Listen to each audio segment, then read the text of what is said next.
నెల 12 శ్రీకాకుళం జిల్లా రణస్థలంలో జరిగే జనసేన యువశక్తి పవన్ కళ్యాణ్ సభకు రాజనగరం నియోజకవర్గం నుంచి పెద్ద సంఖ్యలో తరలివెళ్లేందుకు సన్నాహాలు చేస్తున్నామని జనసేన నేత బతుల బలరామకృష్ణ తెలిపారు. చీకటి జీవోల ద్వారా పవన్ సభను అడ్డుకునే ప్రయత్నాలు చేస్తే జనసైనికులు సహించేది లేదన్నారు. జనసేన అధినేత పవన్ కళ్యాణ్ పర్యటనకు స్వచ్ఛందంగా తరలివస్తున్న జనాన్ని చూసి సీఎం జగన్ వార్వలేకనే జీవో 1 ద్వారా అడ్డుకునే ప్రయత్నాలు చేస్తున్నారన్నారు. ప్రతిపక్షంలో ఉన్నప్పుడు పాదయాత్ర చేసి అవకాశం ఇవ్వకపోతే నేడు జగన్ సీఎం అయ్యేవారా అంటూ జనసేన నేత బతులు బలరామకృష్ణతో మా ప్రతినిధి ఫేస్ టు ఫేస్. 12వ తేదీన శ్రీకాకుళం జిల్లా రణస్థలంలో జరిగే జనసేన యువశక్తి సభకు తరలి వెళ్ళడానికి ఇక్కడ సన్నద్ధమవుతున్నారు.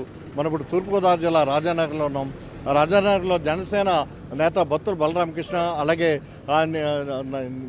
జనసేన కోసం నా వంతు కార్యక్రమానికి సంబంధించిన ఉమ్మడి తూర్పుగోదావరి జిల్లా కన్వీనర్ వెంకటలక్ష్మి గారు కూడా ఇక్కడే ఉన్నారు. వీరనాటికి యువశక్తి కార్యక్రమానికి వెళ్తున్నారు.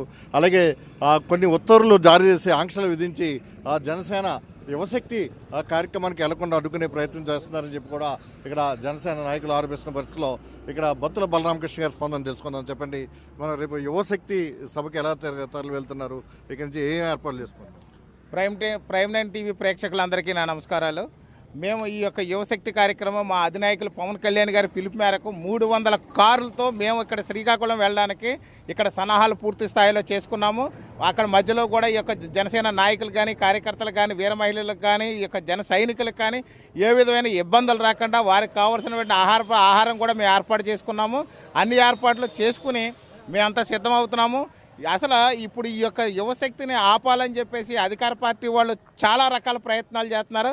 అసలు ఈ జగన్మోహన్ రెడ్డి గారికి మోసపూరితమైనటువంటి పాలన ఇది.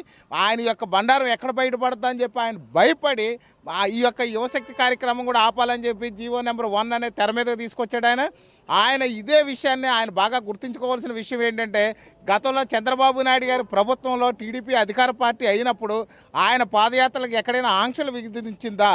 ఆ రోజు ఆయన పాదయాత్ర లేకపోతే ఈరోజు సీఎంగా ఉండేవాడా? అలాంటి పరిస్థితులన్నీ కూడా ఆయన మర్చిపోయి ఏరు దాటిన తర్వాత తెప్ప తగలబెట్టే రకంగా ఈ యొక్క మన సీఎం జగన్మోహన్ రెడ్డి గారు ఉన్నారు. ఎందుకు